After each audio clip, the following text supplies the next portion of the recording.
उसको एक और नाम भी दिया गया है बाइबल के अंदर। So let's go. एक बात याद रखिएगा, लेवाइथन इज सो स्ट्रॉन्ग, यहोवा खुद उसके बारे में कहते हैं कि वो बहुत पावरफुल है। राहब को क्यों टुकड़े टुकड़े कर दिया?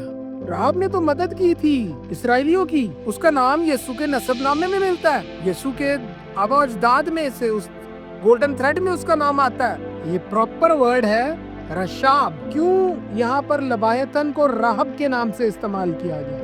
लेकिन डिपेंड करता है कि आप किस सेंटेंस में, किस जुमले में, किस फिक्रे में इसको इस्तेमाल कर रहे हैं। कि लेवाइथन हमारे यीशु के सामने कुछ भी नहीं है। He is nothing before Jesus Christ. उसकी जरा सी औकात नहीं है, लेकिन हमें बताने के लिए कि हाँ, मैं तुम्हारे अंग और सांग हूँ, मैं तुम्हें बचाऊंगा। यीशु हमारे साथ। आमीन। तो खुदा आप सबके साथ रहे, आप खुदा में बढ़ते चलिए और खुदा को अपने जान के से आमीन।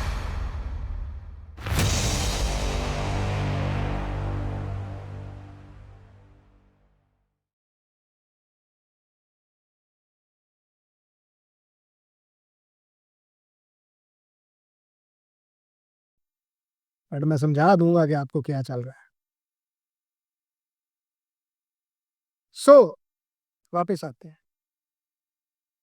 यहूदियों का ये कहना है कि वो फीमेल वर्जन जो था, जो लेवाइथन की फीमेल थी, जैसे आदम के लिए हवा थी, या उसकी बीवी कह लें या उसका पार्टनर कह लें, साफ समझाने के लिए बोल रहा हूँ, वो मार दिया खुदा ने और उनको बियाबान में रहने वालों को खिलाया, यानी इसराइलियों को खिलाया। ऐसा नहीं है, ये उनकी सोच है। लेकिन बाइबल में कि मार दिया, उसको टुकड़े टुकड़े कर दिया, इसका मतलब है कि वो इतना शक्तिशाली, इतना पावरफुल कि वो समुंदर में आग लगा सकता है। ज़बूर 104 में लिखा है, समंदर तूने उसके खेलने के लिए बनाया है। वो समंदर पर हुक्मरानी करता है। याद रखिएगा, ज़बूर 104 की 26 में लिखा है, तूने समंदर लोयातान के खेलने के लिए बनाया है। वो समंदर पर कंट्रोल रखता है। लेकिन जब ज़बूर 74 12 से 14 पढ़ते तो पता चलता है कि खुदा ने समंदर को दो भाग कर दिया और उसका कंट्रोल नहीं चला, उसका जोर नहीं चला, और टुकड़े टुकड़े करके सहरा में खिला दिया। मतलब उसकी औकात ये थी, उसकी जिल्लत ये थी कि उसको टुकड़े टुकड़े करके फेंक दिया गया।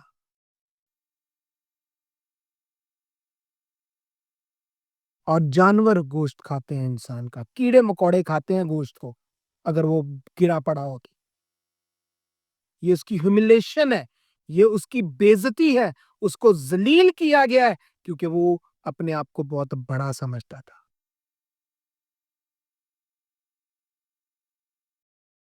ज़बूर 74 की 14 लोयातान मौजूद है।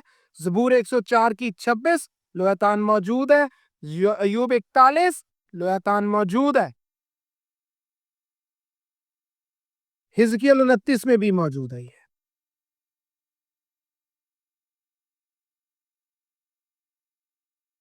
अब जरा मजीद चलते हैं।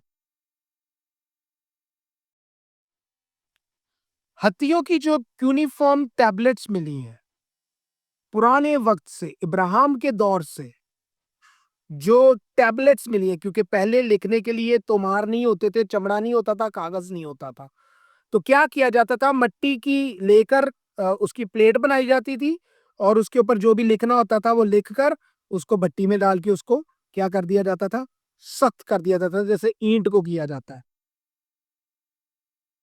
और ये इन्होंने कहां से सीखा था जानते हैं?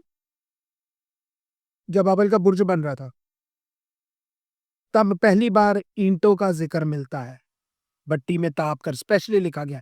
सिखाया किसने? फॉलन एंजल्स ने।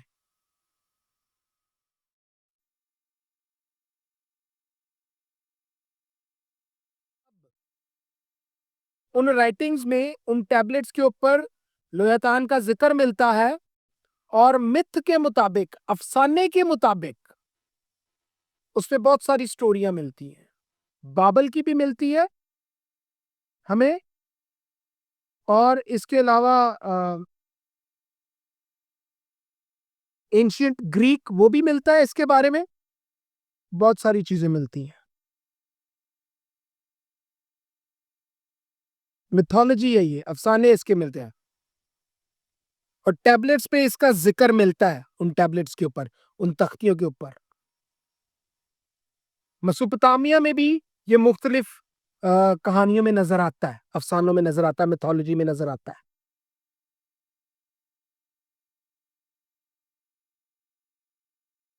मेसोपोटामिया में ये नजर आता है, मिथोलॉजी टैबलेट्स के ऊपर नजर आता है। 24 बीसी की है, यानी ये 24 बिफोर क्राइस्ट की है।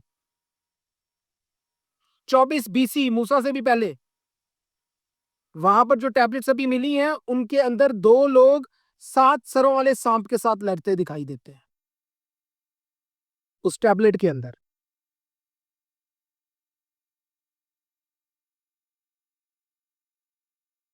और अगर आप इसको सर्च करना चाहें तो मैं आपको स्पेलिंग बता देता हूँ, हो सकता है प्रोनाउंसिएशन जो है वो मेरी थोड़ी गलत हो।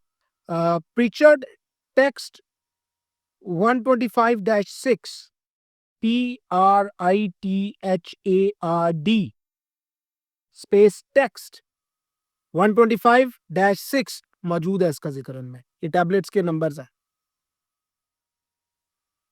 कॉस्ट, COST कॉस्ट 150-51, ये टैबलेट्स के नंबर है, आप उनको बिल्कुल देख सकते हैं, नेट के ऊपर सब कुछ पड़ा हुआ है। सो मेसोपोटामिया में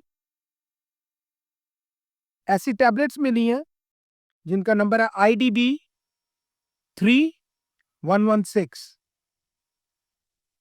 7 सरों वाला सांप, उसकी तस्वीर मिलती है और 2 लोग लड़ते हुए नजर आते हैं। सो लेवाइथन इज मल्टी हेडेड। जबूर 74 की 14 बताती है उसका एक नहीं कई सर है। सो जो तुम्हार मिले, जो टैबलेट्स मिली, जो आर्कियोलॉजिस्ट को मिली, 540 500 टू 483 में ये मिली थी और सेफ है। सॉरी, उनसे पहले की लिखी हुई है, ये 500 साल से पहले की लिखी है, यीशु के आने से पहले। सो अय्यूब 41 में खुदावंद बताते हैं कि लोयातान को हराया नहीं जा सकता। वो इस हद तक खौफनाक है, इस हद तक पावरफुल है, शक्तिशाली है कि इंसानी ताकत, मनुष्य की शक्ति से और उसकी बनाई हुई चीजों से उसको कुछ फर्क नहीं पड़ता। उसके जिस्म पे स्केल्स जैसे मछली के ऊपर चाने होते हैं, वो इतने स्ट्रांग हैं कि उसमें से नेज़े गुजर नहीं सकते, तीर गुजर नहीं सकते, उसको हल्की सी सुई की तरह भी नहीं लगते। वो कुछ समझता ही नहीं है उनको। उसकी सांस इतनी जबरदस्त है कि समंदर में आग लगा दे। मैं नहीं कह रहा, बाइबल कह रही है अय्यूब 41 में। वो इतना जबरदस्त पावरफुल है, शक्तिशाली है, कुवत ताकत रखता है कि मनुष्य इंसान उसको कंट्रोल नहीं कर सकता।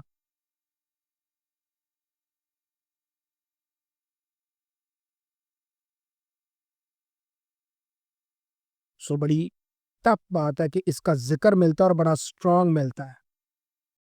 जबूर 104 की 26 जब पढ़ते हैं तो लिखा है कि लोयातान समंदर की मखलूक है, सागर के अंदर रहने वाला जीव है वो। और वहां पे लिखा हुआ है, दाऊद कहता है कि तूने समंदर उसको खेलने के लिए दिया है, सागर खेलने के लिए दिया उसको। आप जानते हैं कि प्रकाशित वाक्या, आई थिंक सो 19 अध्याय है या 20 है, 20 के शुरू के आयतों में लिखा हुआ है कि फिर सागर नहीं होगा, समंदर नहीं होगा, क्योंकि मेरीन स्पिरिट्स हैं जो काम करती हैं, जिनमें मरमेड है, जल परी है। बच्चों को बड़ी पसंद होती हैं जल परियां, मरमेड्स। और स्टारबक्स तक कपल आएंगे ना तो इसकी फोटो रख के लवाने हैं, मैंने स्टारबक्स से लिए। मैं भी ਲਵਾਉਣਾ ਸੀ ਕਿਸੇ ਤੌਰ 'ਚ, ਮੈਂ ਵੀ ਕਹਾਂ ਮੇਰੀ ਫੇਸਬੁੱਕ ਤੇ ਪਈਆਂ ਨੇ, ਤੁਸੀਂ ਕਹੋਗੇ ਭਾਈ ਸਾਹਿਬ आप ਤੇ ਤੁਸੀਂ ਇਹ ਕੰਮ ਕਰਦੇ ਰਹੇ ਹੋ, ਹੁਣ ਸਾਨੂੰ ਡੱਕਦੇ ਹੋ। तब मैं भी अंधा था, मुझे नहीं पता था, मुझे नहीं समझ थी। सिरन, सिरन नाम है मरमेड का, जिसकी पिक्चर है स्टारबक्स के कप के ऊपर, और ये देवी है। इसमें से लस्ट भी निकलता।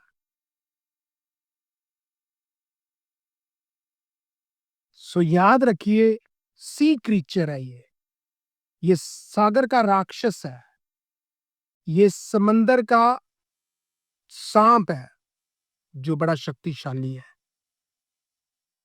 और खुदावंद खुद इसके बारे में लिखते हैं और कहते हैं कि ये इतना पावरफुल है।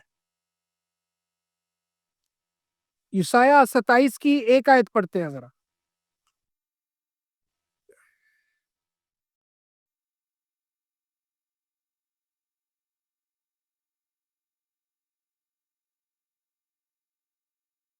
उस समय यहोवा अपनी अपनी कड़ी बड़ी और पोड़ तलवार से लिब्यातान नाम वेग और टेढ़े चलने वाले सर्प को दंड देगा, और जो अजगर समुद्र में रहता है उसको भी घात करेगा। उस वक्त खुदावंद अपनी सख्त और बड़ी और मजबूत तलवार से अजदहा यानी तेजरू सांप को और अजदहा यानी पेचीदा सांप को सजा देगा और दरियाई अजदहा को कत्ल करेगा। आमीन। दरियाई अजदा को खत्म करेगा।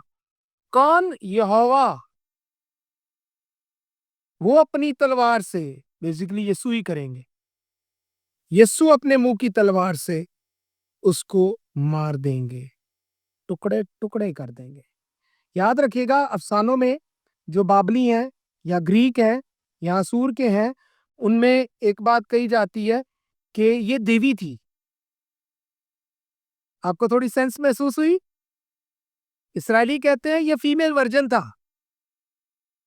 इसराइली कहते हैं कि जो मेल लेवाइथन था उसकी फीमेल नारी जो है लेवाइथन, ये वो थी। और आपको पता मिथोलॉजी क्या कहती है? मिथोलॉजी कहती है ये त्यामत देवी थी, TIAMAT, गॉडेस थी। ये देवी थी जिसको बाल ने मारा,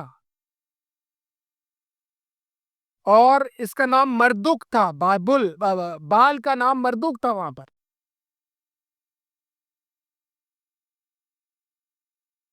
ये मशरिक वस्ता यानी मेसोपोटामिया में, यानी बाबुल की स्टोरी आपको बता रहा।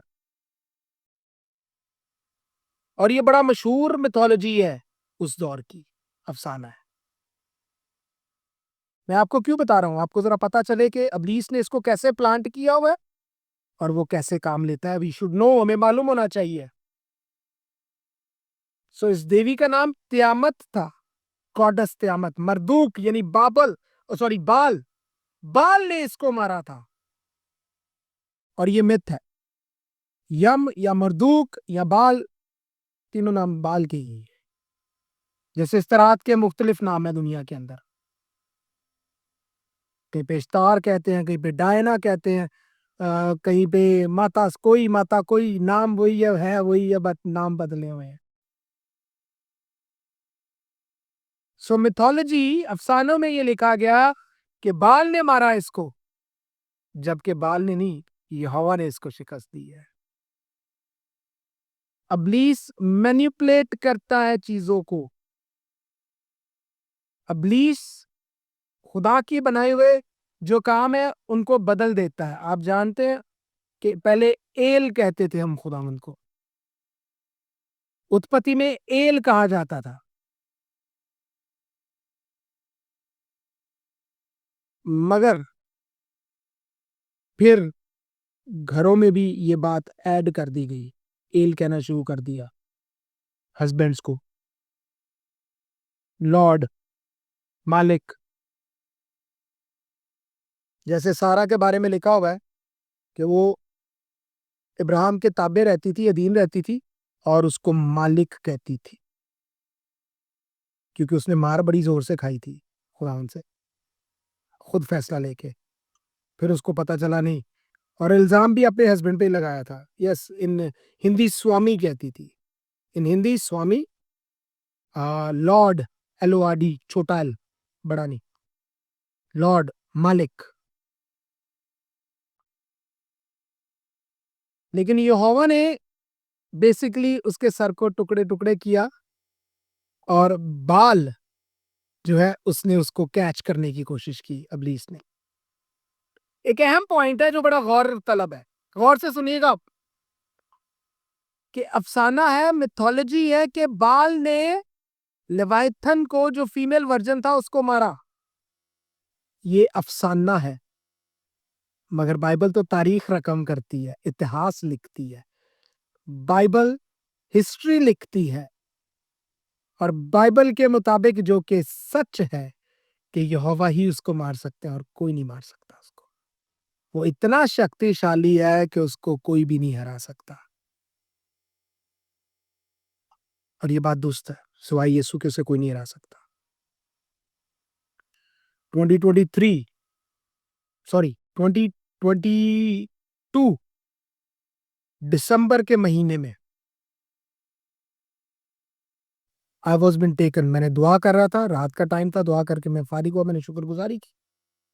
दुआ करके जैसे ही मैं जरा रिलैक्स हुआ, और मैं एकदम समंदर के अंदर पानी को मैं महसूस कर सकता हूँ, मैं पानी की आवाज को सुन सकता हूँ। मुझे मालूम है कि मैं गहराओं में जा रहा हूँ। मैं बोल नहीं पा रहा हूँ, मेरा मुंह बंद हो गया है, जिप हो गया है। पर मुझे एक चीज याद थी, जस्ट वन थिंग, कि यीशु आप बचाएंगे तो मैं बच जाऊंगा, वरना मैं नहीं बचूंगा। और एक हाथ आता है, वो हाथ मुझे जैसे ही लगता है, मेरे सारे बंधन टूटते और मैं बाहर आ जाता हूँ।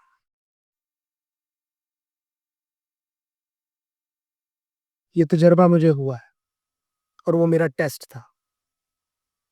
मैंने 3 मेजर टेस्ट दिए 2022 में, जो बड़े सख्त थे।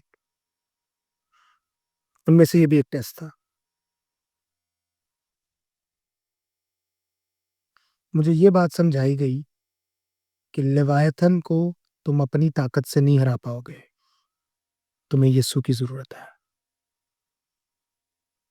और मैंने सीखा। मैं इसलिए कहता था ना, घमंड नहीं करना। जितना मर्जी अनुग्रह मेरे पर हो, जितनी मर्जी पावर स्पिरिचुअल मेरे अंदर हो, पाकरू की ताकत कुवत मेरे अंदर काम कर रही हो, मैं अपने मुंह पे जिप लगा के रखूंगा, मैं नहीं बोलूंगा। तो याद रखिए, बाल अबलीस जो है, वो अफसाने बनाता है। मैं इसलिए कहता होता हूँ कि साइकोलॉजी के पीछे अबलीस छुपा होता है। मैं साइकोलॉजी पढ़ कर आया हूँ। साइकोलॉजी के पीछे अबलीस है। पर्चे में नकल मार के देते सी, पढ़ के मैं जरूर आया सा, मैं भी झूठ मारा।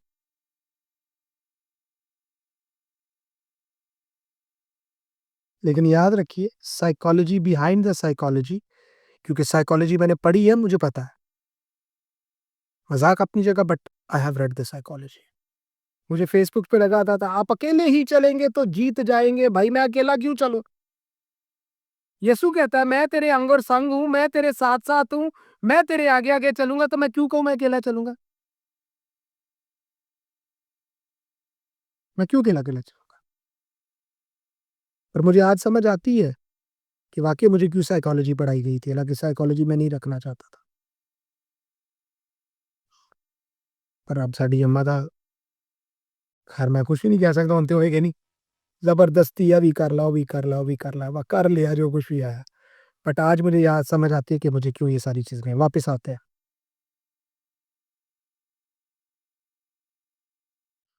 सो याद रखिए, यहूदी जो कहते हैं कि खुदा ने उसे मारा है, उसके पीछे एक और राज भी है। और वो राज क्या है? कि खुदा ने लेवाइथन से पीछा छुड़वा दिया, अपने लोगों को निजात दिलवा दी। उनका कॉन्सेप्ट जो भी है, बट इन द एंड यहोवा के नाम को वो महिमा देते हैं, क्या उसने ही उसको मारा है और उसको कोई नहीं मार सकता। ये हमें समझने की बात है। वो इतना पावरफुल है, लेकिन यस्सु के सामने वो जीरो है। उसको एक और नाम भी दिया गया है बाइबल के अंदर। So let's go. एक बात याद रखिएगा, लेवाइथन इज सो स्ट्रॉन्ग, यहोवा खुद उसके बारे में कहते हैं कि वो बहुत पावरफुल है। अय्यूब 41 में लिखा हुआ है कि भय का राजा उसके आगे आगे चलता है, खौफ का बादशाह उसके आगे आगे चलता है। सोचिए वो कितना पावरफुल होगा कि खौफ का बादशाह भी उसके आगे आगे है। How much powerful he is. जबूर भजन संगीता 89 8 9 10 आयत पढ़ते हैं।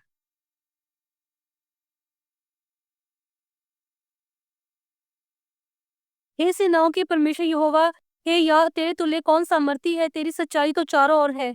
समुद्र के गर्व को तू ही तोड़ता है। जब उसकी तरंगे उठती हैं तब तू उनको शांत कर देता है। तूने रहब को घात किए हुए के समान कुचल डाला और अपने शत्रुओं को अपने बाहुबल से तितर-बितर किया। नाम आपने नोट किया कि राहब को क्यों टुकड़े कर दिया?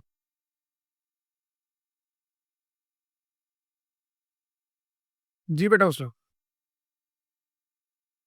ऐ खुदावंद लश्करों के खुदा, ऐ यार तुझ सा जबरदस्त कौन है? तेरी वफादारी समुद्र के जोशो खरोश पर तू हुक्मरानी करता है। तू उसकी उठती लहरों को थमा देता है। तूने रहब को मकतूल की मानिंद टुकड़े-टुकड़े किया। तूने अपने कवि बाजू से अपने दुश्मनों को परागंद कर दिया। आमीन। हम्म राहब को क्यों टुकड़े टुकड़े कर दिया? राहब ने तो मदद की थी इसराइलियों की। उसका नाम यीशु के नसबनामे में मिलता है। यीशु के आबाजदाद में से उस गोल्डन थ्रेड में उसका नाम आता है। किधर क्या? राहब राहब राहब राहब। There it is.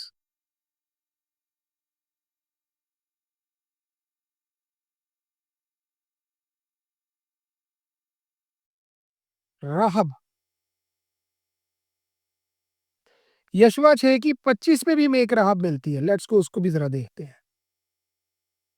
Just a moment. वो कौन है? यशवा 6 की 25। और यहोशू ने राहाब वेश्या और उसके पिता के घराने को वरन उसके सब लोगों को जीवित छोड़ दिया। और आज तक उसका वंश इस्राएलियों के बीच में रहता है, क्योंकि जो दूत यहोशू ने यरीहो के भेद लेने को भेजे थे उनको उसने छिपा रखा था। लेकिन यशवा ने राहब कसबी और उसके बाप के घराने को और जो कुछ उसका था सबको सलामत बचा बचा लिया। उसकी बोदोबाश आज के दिन तक इसराइल में है, क्योंकि उसने उन कासिदों को जिनको यशवा ने यरीहो में जासूसी के लिए भेजा था छुपा रखा था। ये शब्द है रशब। ये राहब नहीं है, ये रशब है। इब्रानी में रशाब या रशब, RACHAB, जिसका मतलब है कुशादा, स्पेशियस, बड़ी जगह, खुला। ये राहब नहीं है, ये रशब है या रशाब है।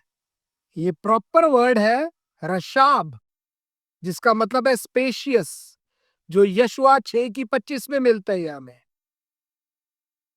लेकिन जो जबूर 89 की 10 में आपने पढ़ा है, भजन संगीता 89:10, साम 89:10, वो राहब है। भाई ये मेरी अपनी भाषा नहीं है, मैं इब्रानी की बात कर रहा हूं आपसे। अच्छा मैं आपको स्ट्रॉन्ग भी दे देता हूं, आप कहेंगे अपने पास से बता रहा हूं। स्ट्रॉन्ग है इसका H7343। रशाब और राहब में फर्क है नाम का। राहब का मतलब है घमंडी, मगरूर। क्यों यहां पर लबायतन को राहब के नाम से इस्तेमाल किया गया? सवाल पैदा होता है, यहाँ पे लेवाइथन क्यों नहीं कहा गया? डायरेक्ट नाम ले ले, या ड्रैगन लिखा जाता या सरपंट लिखा जाता। वाई राहब? फिर बताता चलूं, वो रशाब है। रशाब, RACHAB है। ये भी कनानी नाम, सॉरी इब्रानी नहीं है, ये कनानी नाम है। ये कनानी नाम है। एक शब्द के कई मतलब हो सकते। जैसे आमीन, उसका मतलब है ऐसा ही हो। आमीन, खुदा की बड़ाई हो, प्रेज द लॉर्ड, है शब्द आमीन ही। लेकिन डिपेंड करता है कि आप किस सेंटेंस में, किस जुमले में, किस फिक्रे में इसको इस्तेमाल कर रहे हैं। जब हम 2 बार कहते हैं आमीन, सुम आमीन, इसका मतलब होता है, पहले आमीन का मतलब हो रहा है ये जो कह रहा है सच कह रहा है, और दूसरे आमीन का मतलब होता है कि ऐसा ही हो। आमीन खुदा ने खुद दिया था, और आमीन सबसे पहले लानत के लिए इस्तेमाल हुआ था। अगर किसी शौहर को शक है अपनी बीवी के करैक्टर पर, अपनी पत्नी पर, उसको शंका है, डाउट है, तो वो काहिन के पास लेके जाएगा। काहिन जो है पानी पर दुआ करेगा और वो कड़वा पानी होगा और उसको पिलाया जाएगा। अगर तो वो ठीक है अपने करैक्टर में तो उसे कुछ नहीं होगा, और अगर वो करैक्टर में ठीक नहीं है तो उसकी रान खराब हो जाती थी, टांग खराब हो जाती थी, और उसको लानत को डिक्लेयर किया जाता था, और उस पे कहा जाता था आमीन सुम आमीन। आमीन, ये सही कह रहा है, सुम आमीन, ऐसा ही हो। सो एक लफ्ज के कई मतलब भी हो सकते हैं। सो रशाब कनानी, राहब कनानी शब्द है जिसका मतलब कशादा के भी हैं, और इसका मतलब जो है वो घमंडी मगरूर के भी हैं। सो लेवाइतन के लिए क्यों इस्तेमाल किया गया? अय्यूब 41 की 34 पढ़ते हैं, book of Job chapter 41 verse 34। जो कुछ ऊंचा है उसे वह ताकता ही रहता है, वह सब घमंडियों के ऊपर राजा है। वो हर ऊंची चीज को देखता है, वो सब मगरूरों का बादशाह है। थैंक यू बेटा, थैंक यू बेटा जेबलिश। यस, यही है रशाब, RACHAB। मेरी मेरी कोई अपनी बुक पे नहीं लिखा हुआ ये। मैं यहूदियों इब्रानियों की जो ट्रांसलेशंस है, ग्रीक की जो ट्रांसलेशंस है, उनसे बात करता हूँ। लिटरल इंटरप्रिटेशन क्या है इसकी? कुछ समझते हैं कि कुछ बिलीवर्स समझते हैं कि लेवाइथन रियल है और बहुत बड़ा है, समंदर में रहने वाला है। इसको क्रोकोडाइल, मगरमच्छ भी कहा गया, मगरकोशिश या मगरमच्छ भी इसको कहा गया है। तानीम, ड्रैगन, सांप, सरपेंट भी कहा गया है। लिटरल मीनिंग्स लेते हैं कि ऐसा कोई होगा। और मुझे अच्छी तरह याद है, हम चूंकि ब्रिटिश कोर्स था हमारा, तो हम बुक्स में लेवाइथन के बारे में पढ़ते थे और इसको सी सरपेंट कहा जाता था।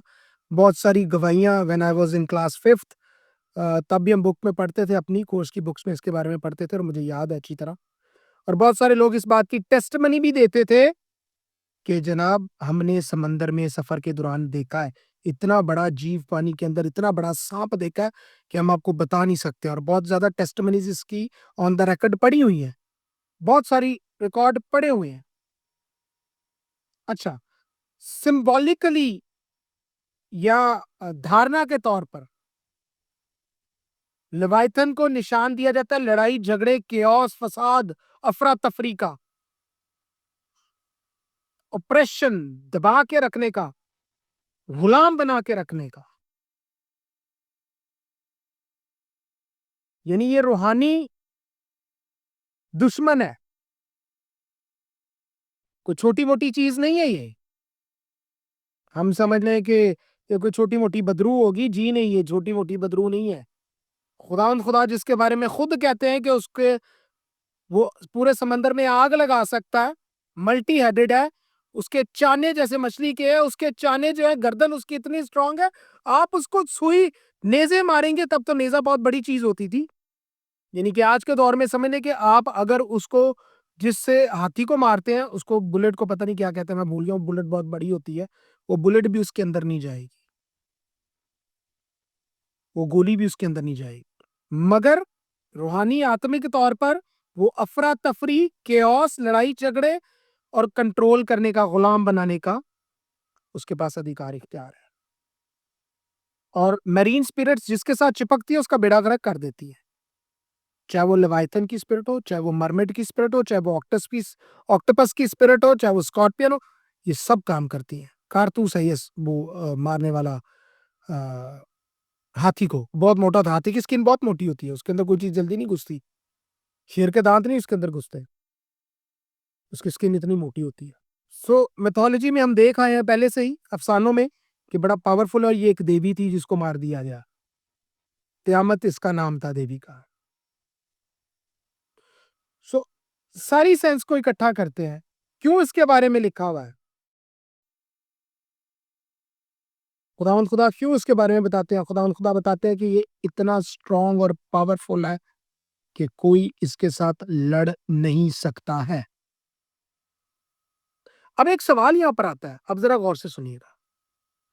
इतना शक्तिशाली, इतना पावरफुल, इतना कुदरत रखने वाला, ताकत रखने वाला, पावर रखने वाला, इतना स्ट्रॉन्ग जीव, क्रीचर खुदा ने क्यों बनाया? ये मेजर सवाल है। क्यों बनाया खुदा ने? और समंदर भी उसको दे दिया, एंजॉय कर। क्या ये सवाल मन में नहीं आता आपके? किस किस के मन में ये सवाल आता है कि इतना शक्तिशाली जीव, राक्षस, क्रीचर, सांप, सरपेंट जो समंदर पर हुकूमत करता है, वो चाहे समंदर में आग लगा दे, वो चाहे हर चीज को कवर कर ले, समंदर को टुकड़े भी ना होने दे, हिलने भी ना दे किसी चीज को, इतना शक्तिशाली, पावरफुल है, तो खुदा ने बनाया ही क्यों उसको? क्या मन में सवाल नहीं आता? आना चाहिए कि खुदावंद खुदा आपने इतना शक्तिशाली, पावरफुल क्रीचर क्यों बनाया कि जिसको इंसान नहीं मार सकता है, कोशिश करके भी कुछ नहीं कर सकता है? सवाल है क्यों? क्योंकि ज़बूर 104 25 26 27, अच्छा इसको पढ़ ही लेते हैं। भजन संगीता 104 25 26 27 आए। इसी प्रकार समुद्र बड़ा और बहुत ही चौड़ा है और उसमें अनगिनत जलचरी जीव जंतु क्या छोटे क्या बड़े भरे पड़े हैं। उसमें जहाज भी आते जाते हैं और लिब्यातान भी जिसे तूने वहां खेलने के लिए बनाया है। इन सबको तेरा ही आसरा है कि तू उनका आहार समय पर दिया करे। यानी एक छोटी सी मिसाल देता हूँ। जी बेटा, आप उर्दू में जरा पढ़ने पहले। देखो ये बड़ा और चौड़ा समुद्र जिसमें बेशुमार रेंगने वाले जानदार है यानी छोटे और बड़े जानवर। जहाज इसी में चलते हैं। इसी में लौतान है जिसे तूने उसमें खेलने को पैदा किया है। उन सबको तेरा ही आसरा है ताकि तू उनको वक्त पर खुराक दे। आमीन। आप ये सोचे, हाथी जैसा पावरफुल जानवर भी आदमी के ताबे रहता है। वो कांगड़ी या सुक्का जो आदमी होता ने एक छोटी जी लाठी पकड़ी होती है, स्टिक पकड़ी होती है, वो हाथी को मारता है, हाथी बेचारा डर के उधर चला जाता है। यानी उसको अपनी पावर का अंदाजा ही नहीं है, अपनी ताकत का उसको अंदाजा ही नहीं कि वो कैसे इस्तेमाल कर सकता है ना। अजीब बात। तो फिर खुदा ने क्यों बनाया उसे?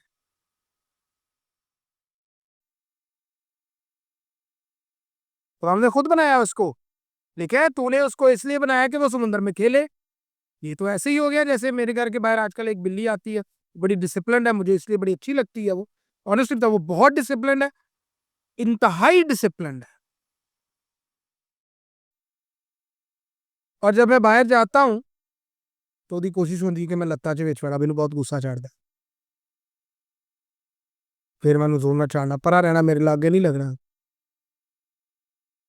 सो आप सोचें कि खुदावंद खुदा लेवायतन के बारे में बता रहे हैं कि हाँ, मैंने ही उसको बनाया है और मैं ही उसको मार सकता। ये शक्ति, ये पावर मेरे पास है, ये अधिकार, इख्तियार मेरे पास है कि उसकी जितनी मर्जी ताकत हो, जितनी मर्जी शक्ति हो, जितना मर्जी बड़ा हो, पर मेरे सामने वो कुछ नहीं है। ये मुझे और आपको समझाने के लिए बताया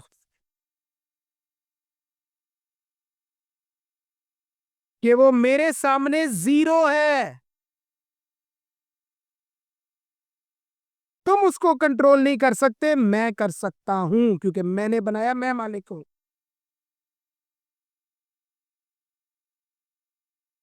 हम छोटी छोटी बदरुओं से डरते हैं। मेरा तजर्बा है, आई हैव सीन हिम, मैंने देखा।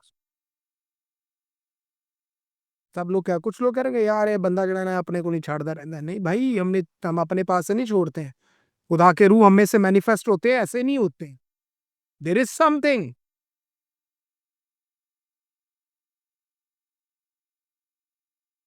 खुदा के रूह बात करते हैं। अभी मीटिंग से पहले मैं तैयार हो रहा था, सारी चीजें रेडी कर रहा था, तो खुदा के रूह ने मुझे गाइड किया एक काम के लिए कि ये दुआ करके ये तूने मांगना है, मैं तुझे दूंगा।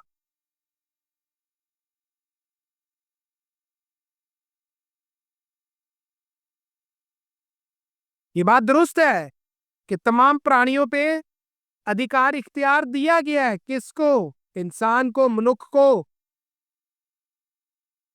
लेकिन आत्मिक तौर पर चीजों पे अधिकार इख्तियार के लिए पाकरू की कुवत, शक्ति की जरूरत है, यीशु की जरूरत है। और ये आत्मिक के साथ साथ शारीरिक भी है।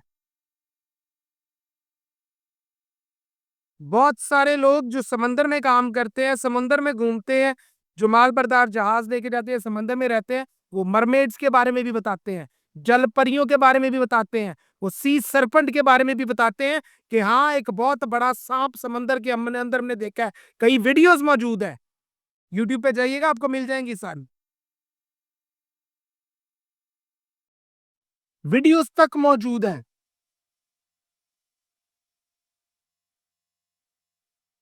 सो फिजिकली भी ये है, स्पिरिचुअली इसका कंट्रोल है। ऑक्टोपस की स्पिरिट पे हमने आई थिंक सो 2024 में सीखा था कि माइंड कंट्रोलिंग स्पिरिट है। और ऑक्टोपस की एक खासियत है, उसका टेंटिकल, उसका बाजू काट दो ना तो फिर भी वो काम करता रहता है, क्योंकि हर बाजू का अपना अलहदा दिमाग है, हर बाजू का अपना अलहदा से दिमाग है उसका, और वो उसी तरह काम करता है। और जो टेंटिकल उसका कट जाता है फिर से नया आ जाता है। हम अक्सर लोगों को देखते हैं जो माइंड कंट्रोलिंग स्पिरिट में फंसे होते हैं, वो थोड़ी देर के लिए आजाद होते हैं फिर फंस जाते हैं। क्यों? क्योंकि वो मजबूत नहीं रह पाते हैं।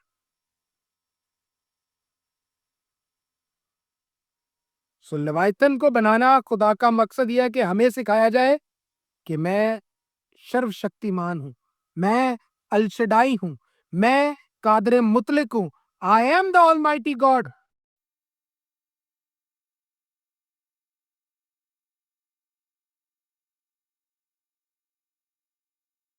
रेप्टिलियंस, हम अक्सर सुनते हैं रेप्टिलियंस के बारे में, वो बच्चे जो इन चीजों के बारे में जानते हैं वो अच्छी तरह जानते होंगे, जो सिखाते हैं रेप्टिलियंस के बारे में।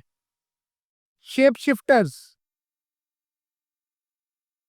फौरन इंसान का रूप और फौरन किसी और चीज का रूप, उनको शेप शिफ्टर्स बोला जाता है। सो ये रेप्टिलियंस हमें यहीं से नजर आते हैं। याद रखिएगा, यहोवा के नाम से पुराने नेम में यहोवा कभी भी जाहिर नहीं हुए, बल्कि उत्पत्ति पैदाइश 17 में अल शडाई, सर्वशक्तिमान कादर मुतलक ऑलमाइटी के नाम से इब्राहिम पर जाहिर हुए। लेकिन खरूज में, निर्गमन में कहते हैं खुदावंद खुदा, मैं अपने यहोवा के नाम से जाहिर नहीं हुआ था, लेकिन अब मैं होऊंगा ताकि सारी दुनिया जाने कि मैं कौन हूं। तो जब यहोवा के नाम से यहोवा सामने आए तो क्या हुआ? सारे देवी देवताओं को सजा मिली, 10 के 10 देवी देवताओं को सजा मिली, इंक्लूडिंग फराउन को भी, जिसको खुदा माना जाता था कि वो प्रभु है, वो भी अपने बेटे को नहीं बचा पाया। तब खुदावंद ने कहा कि मैं अपने नाम यहोवा की वजह से नहीं जाहिर हुआ। मेरे ख्याल से 5 या 6 बाब है। यहोवा खुद कहते हैं कि मैं अपने नाम यहोवा की वजह से जाहिर नहीं हुआ, लेकिन अब मैं होऊंगा ताकि मेरा नाम दुनिया में मशहूर हो जाए।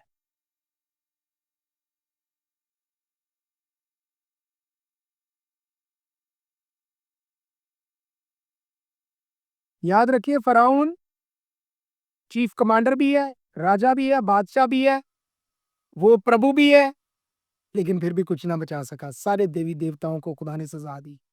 खुदावंद ने बताया कि मैं, I am the only one, I am the only one. खरूज 9 है मेरे ख्याल से। वहाँ से 6 की 3 है शायद। सुनो, मैं सर्वशक्तिमान ईश्वर के नाम से इब्राहिम, इसहाक और याकूब को दर्शन देता था, परंतु यहोवा के नाम से मैं इन पर कम ना हुआ। 6 की 3, यस। निर्गमन, खरूज, कूच, एक्सोडस। हाँ। और मैं इब्राहिम और इसहाक और याकूब का खुदा कादिर मुतलक के तौर पर दिखाई दिया, लेकिन अपने यहोवा नाम से उन पर जाहिर ना हुआ। आमीन। अपने यहोवा नाम से जाहिर नहीं हुआ। खरूज 9 13 से 17 पढ़ लीजिएगा। खुदावंद अब कहते हैं कि मैं अपनी शक्ति, मैं अपनी कुवत दिखाऊंगा कि मैं मालिक हूं। सो सारे देवी देवताओं को सजा दी गई। सो अयूब 41 में भी खुदावंद खुदा बता रहे हैं कि मैं ही हूं जो लवाइथन को मारता हूं, मेरे लिए, मेरे सामने वो कुछ भी नहीं है। बेशक मानव जाति, इंसान उसका कुछ नहीं कर सकता, मैं कर सकता हूं। और मुझे तब एहसास हुआ जब मैंने इसको देखा है। और अगर मैं वहां पर डर जाता, खौफ खा जाता, तो आज मैं आपके सामने ना होता। और ये बात दुरुस्त है। हम 2 लोगों को ले जाया गया। मैं बाहर आ गया, दूसरा बाहर नहीं आया। और वो शख्स आज भी अपनी रूहानी जंग में ज़मीन पर ही है। इसके नाम का मतलब है घमंड, और वो नहीं जाता उसमें से।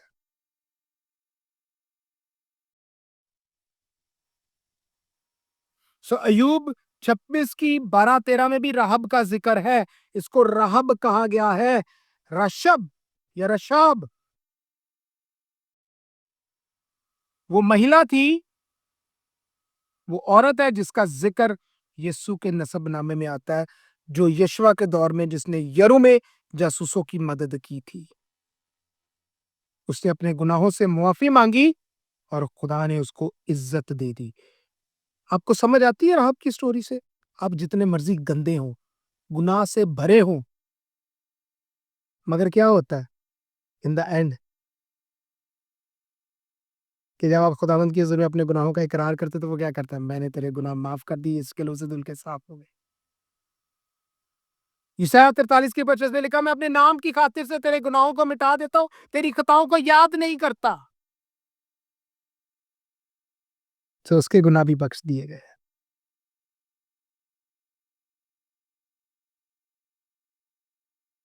ये लोग जो कहते हैं ना, देखिए जी हम कभी गुनाह नहीं करते हैं, हम ऐसे हैं, हम ऐसे हैं, हम बाइबल के मुताबिक बहुत अच्छे हैं, दे आर द लायर्स, झूठे हैं ये।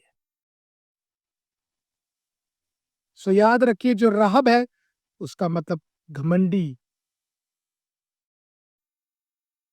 इसलिए उसको राहब के नाम से याद किया गया है। और घमंडी से खुदावंद को नफरत है। और यहोवा मुझे और आपको समझा रहे हैं कि लवायतन या लोयातान जितना मर्जी पावरफुल हो, मेरे अधीन है, मैं जब चाहूं उसको खत्म कर सकता। तो फिर हम डरते क्यों हैं? याद रखिए, ये मेरीन स्पिरिट है, और ये जिसके पीछे पड़ जाए तबाही ले आता है, नाश ले आता है। हम उसके बारे में भी सीखेंगे, लेकिन अगले पार्ट में। अभी हमें ये जानना जरूरी था कि इसको राहब क्यों कहा गया, राहब को क्यों छेदा गया। राहब वो नहीं है, वो रशाब है, जिसका मतलब है कुशादा होना। कनानी नाम है ये। सो नाम का एक नहीं कई मतलब हो सकते हैं, जुमले सेंटेंस के मुताबिक। जैसे we can say that I can bear the cold, BEAR, and I saw a bear and he is going to attack on me. एक ही बियर है, लेकिन जुमलों में फर्क आ गया। मैं बियर कर सकता हूं, मैं बर्दाश्त कर सकता हूं, बियर बर्दाश्त। एक बियर मेरे पे हमला करने वाला, रीछ को बियर कहते हैं। सो इस बात को समझें।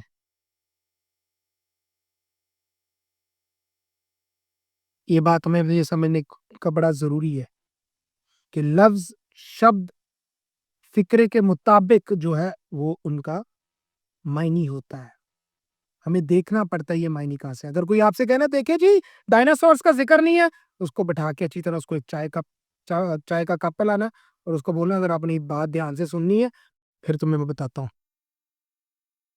कि 1842 में जाके डायनासोर का लफ्ज आ रहा है, शब्द आ रहा है, और 1600 सदी में अंग्रेजी में तर्जमा हुआ है बाइबल का। शब्दों की कमी है। साइंस जो है, लैंग्वेज की, भाषा की, जुबान की, वो तरक्की कर रही है। हमारी भाषाएं इतनी तरक्की नहीं करती, अंग्रेजी जरा ज्यादा तरक्की कर दी है। हमारी भाषाओं में शब्द वही के वही है, उनके आगे कोई इन्हेंसमेंट नहीं हुई है। एपिटोमोलॉजी उनकी नहीं चेक की जाती कि वो उसका रूट कहाँ से ये शब्द आया, कैसे आया, किस तरह। नहीं, ये इतना इतना सरदर्द कोई नहीं लेता। सो किसी को जवाब देने वाले बने। लेविथन वेरी स्ट्रॉन्ग स्पिरिचुअली।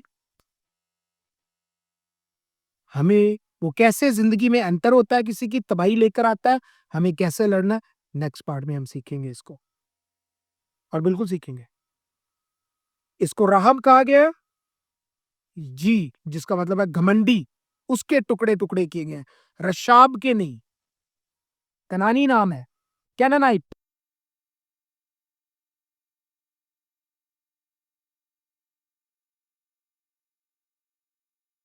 और इसका हाल भी बहुत बुरा किया खुदावंद ने। हिजकिय्याह 29 में 29 है या यस, हिजकिय्याह 29:4 में भी मिलता है।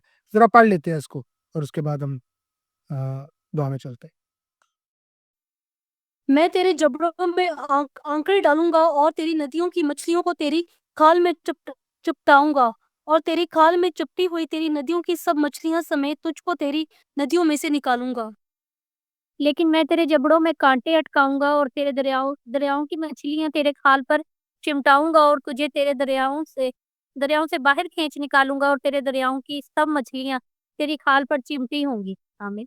किसी को याद हो उस देवता सोबक के बारे में? वो भी पानियों में ही है और किसी दौर में मिस्र के अंदर, बल्कि आज भी आपने अक्सर स्टैचूज देखे होंगे मूवीज के अंदर कि क्रोकोडाइल की तरह मुंह होता है, मगरमच्छ की तरह का मुंह होता है, लेकिन धड़ इंसान का होता है, मनुष्य का धड़ होता है। उसको सोबिक गॉड बोलते हैं।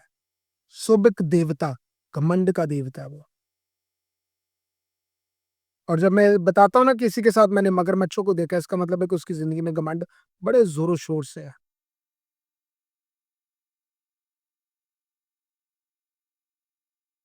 सो याद रखिए, खुदावंद ने इसको इसलिए बनाया और इसका जिक्र इसलिए किया कि वो बता सके कि ये आदमी, इंसान, मनुष्य उसको कुछ नहीं बिगाड़ सकता, लेकिन मैं उसको टुकड़े टुकड़े कर डालता हूँ। मैं उसको तबाह कर देता हूँ, मार देता हूँ, नाश कर देता हूँ। मेरे सामने वो खड़ा भी नहीं रह सकता। सो मैं पावरफुल हूँ। इब्लीस को मैनिपुलेट करने की आदत है। वो मैनिपुलेशन करता है, हेरा फेरी करता है। सो मरदूक और यम या बाल ने उसको नहीं मारा है, यहोवा ने मारा है। ये बात याद रखिए। बाल या इब्लीस तो खुद मांग के ताकत लेता है, इख्तियारात मिले हुए हैं उसको, मांग के नहीं, खुदा ने खुद अपनी मर्जी से उसको दिए हुए हैं। खुदा उसको खत्म करना चाहे तो कर सकते हैं, मगर क्यों नहीं करते, इस पे भी हम कभी किसी दिन जवाब लेंगे, कोशिश करेंगे कि मैं इस पे आपके साथ बात कर सकूं। जब खुदा एकदम उसको खत्म कर सकते हैं तो so why he gives him the time? उसको टाइम क्यों दिया गया हुआ है?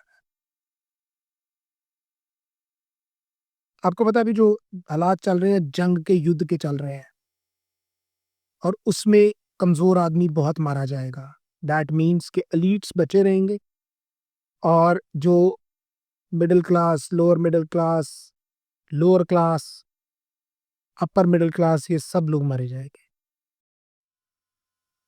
लेकिन हमें दुआ करनी है कि हम टाइम से पहले यीशु के साथ चले जाएं। आमीन। सो खुदा आप सबके साथ रहें, अपने आप को मजबूत करें और इस बात की खुशी मनाएं कि लेवाइथन हमारे यीशु के सामने कुछ भी नहीं है। He is nothing before Jesus Christ.